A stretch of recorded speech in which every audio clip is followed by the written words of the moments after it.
अयोध्या में सरयू नदी पर बनेगा 820 मीटर लंबा बैराज। घाटों पर स्नान के लिए साल भर मिलता रहेगा जल। हरिद्वार अर्धकुंभ 2027 में मिलेगी शानदार संचार सुविधाएं। स्थापित होंगे सेल ऑन व्हील और small cell tower. Ujjain Simhastha Kumbh के लिए रेलवे बना रहा 50,000 की क्षमता वाला होल्डिंग एरिया। भीड़ नियंत्रण का प्लान तैयार।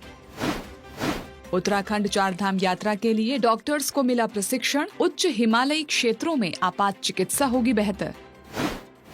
अयोध्या में सरयू नदी पर 820 मीटर लंबा बैराज बनने की प्रक्रिया शुरू हो गई है। इस परियोजना से रामनगरी अयोध्या के प्राचीन घाटों पर साल भर जल उपलब्ध रहेगा, जिससे सरयू में स्नान करने वाले भक्तों को गर्म रेत पर चलने की समस्या से छुटकारा मिलेगा और 20,000 हेक्टेयर कृषि भूमि की सिंचाई भी हो सकेगी। परियोजना पर 2,921 करोड़ रुपए खर्च होने का अनुमान है।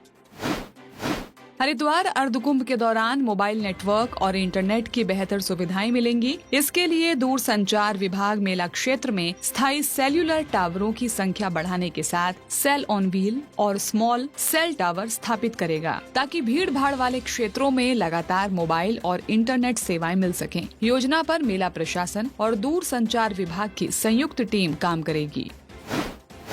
उज्जैन सिंहस्थ कुंभ 2028 के लिए रेलवे ने भीड़ नियंत्रण का मास्टर प्लान तैयार किया है, जिसके तहत 50,000 यात्रियों की क्षमता वाले होल्डिंग एरिया बनाए जा रहे हैं। यहां से यात्रियों को सुरक्षा और टिकट जांच के बाद ही प्लेटफॉर्म पर प्रवेश दिया जाएगा। इस व्यवस्था से स्टेशन पर अनियंत्रित भीड़ को रोका जा सकेगा और दुर्घटनाओं की संभावना बहुत कम हो जाएगी।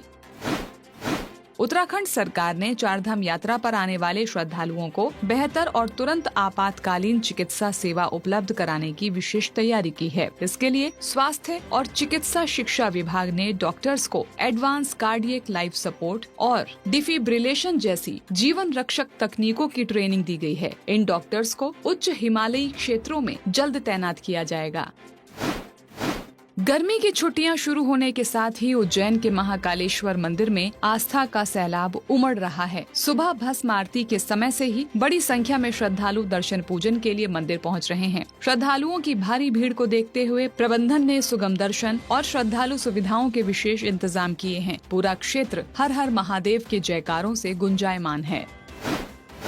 IRCTC ने इंदौर से नेपाल के लिए विशेष पशुपतिनाथ नेपाल दर्शन ट्रेन शुरू करने की घोषणा की है। भारत गौरव योजना के तहत ये पहली बार है जब कोई ट्रेन देश के बाहर जाएगी। 10 दिनों की इस यात्रा में पशुपतिनाथ, पोखरा और चितवन जैसे स्थलों के दर्शन कराए जाएंगे। 12 जून से शुरू होने वाली यात्रा के लिए 62,000 रुपए प्रति व्यक्ति चुकाने होंगे।